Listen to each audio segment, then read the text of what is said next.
work your ass off. There is no magic pill. It drives me crazy to go to the gym. You read 1 hour a day. I went and worked out 5 hours a day, and I was working on construction with 24 hours a day. Organize your day. Work hard.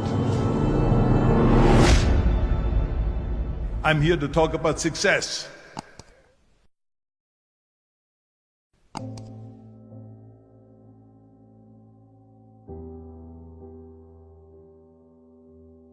I went to college.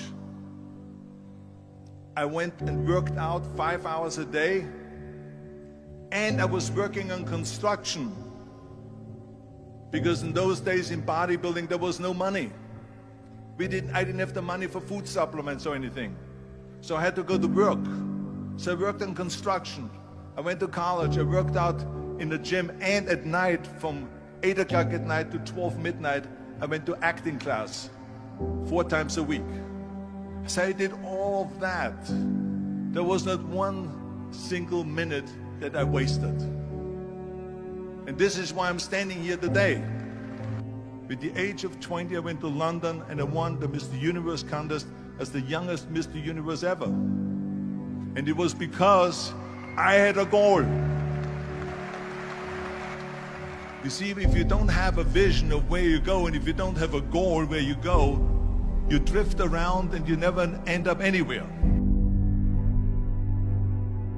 74% hate their job in America.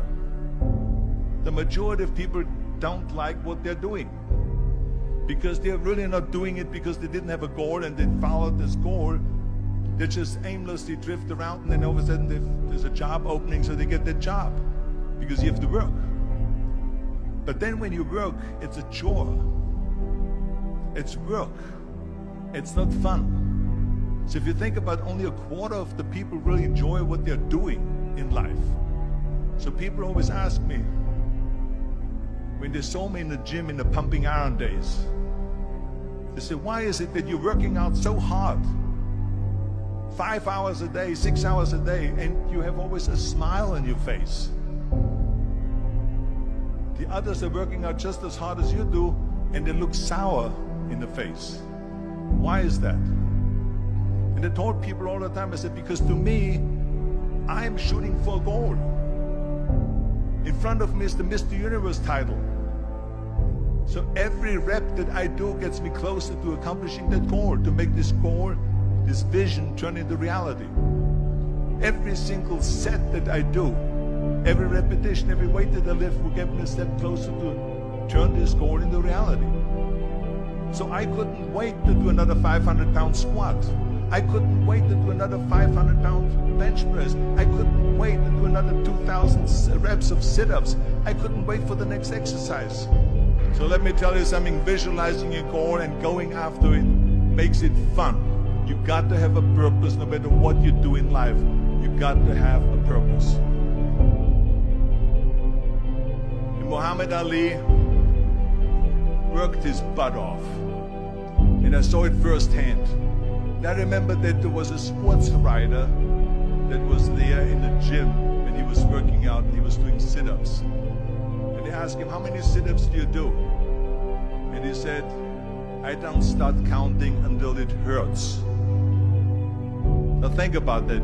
He doesn't start counting his sit-ups until he feels pain. That's when he starts counting. That is working hard. And so you can't get around the hard work. It doesn't matter who it is. Work your ass off. There is no magic pill.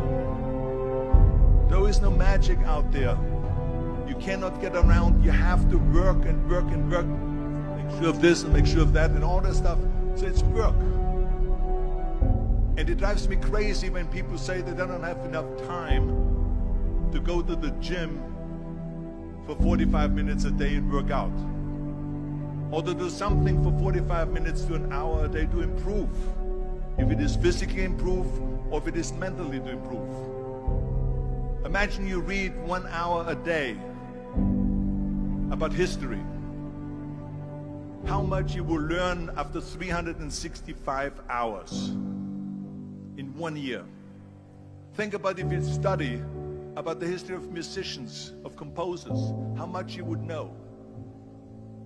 Imagine if you would work on a business, on some business that you want to develop every day for an hour. Imagine how further along you will go and get. So it drives me nuts because when people say we don't have the time, we have 24 hours a day. We sleep 6 hours a day, so that gives you still 18 hours.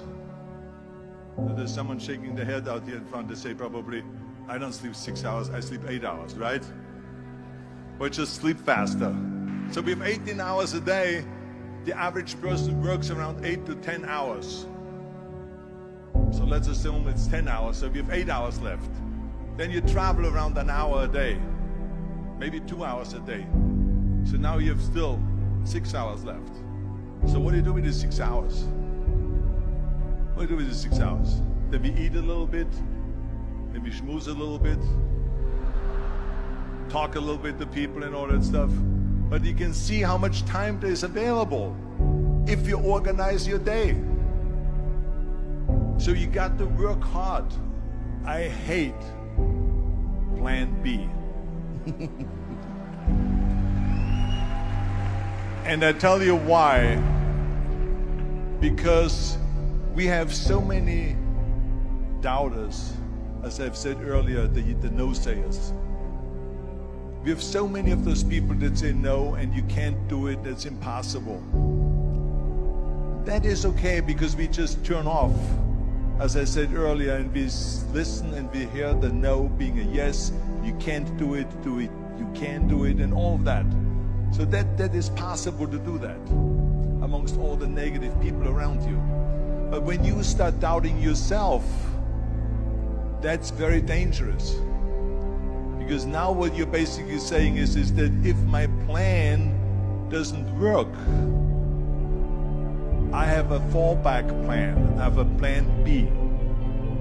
And that means that you start thinking about plan B, and every thought that you put into plan B, you're taking away now that thought and that energy from plan A.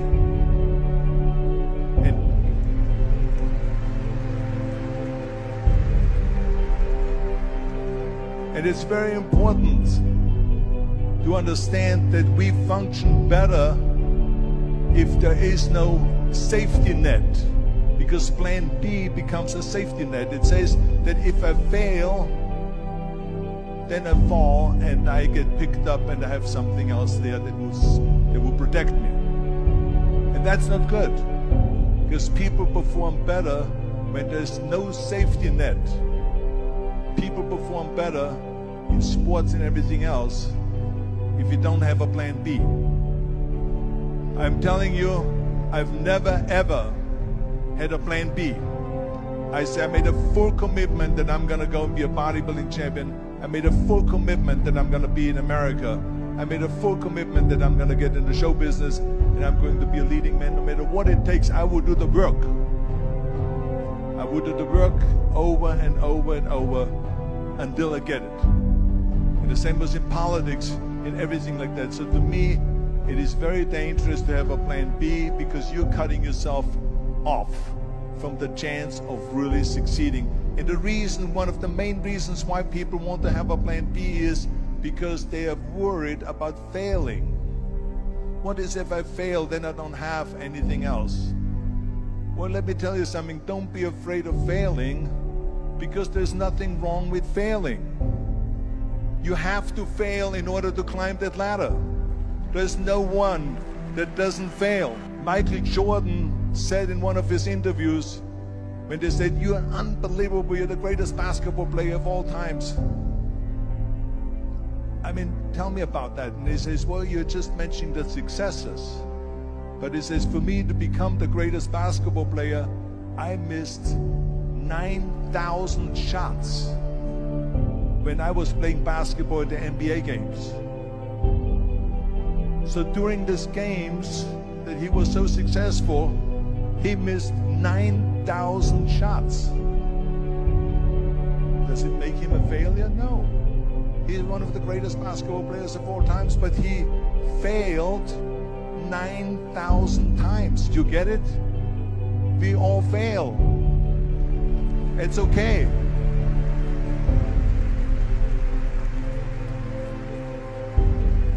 What is not okay is that when you fail, you stay down. Whoever stays down is a loser. And winners will fail and get up. Fail and get up. Fail and get up. You always get up. That is a winner. That is a winner.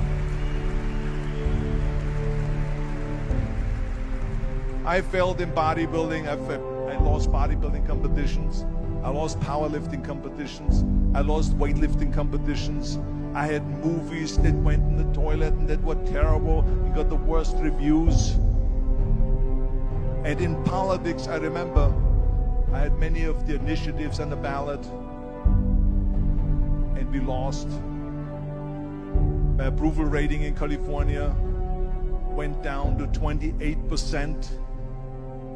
And then it went back up again, and I won again the governorship. Hey, we all lose. We all have losses. This is okay. And this is why I say don't be worried about losing, because when you're afraid of losing, then you get frozen. You get stiff. You're not relaxed. You got to be, in order to perform well in anything, if it's in boxing or if it is on your job or with your thinking, is only happening when you relax. So relax. It's okay to fail. Let's just go all out and give it everything that you got. That's what it is all about. So don't be afraid to fail.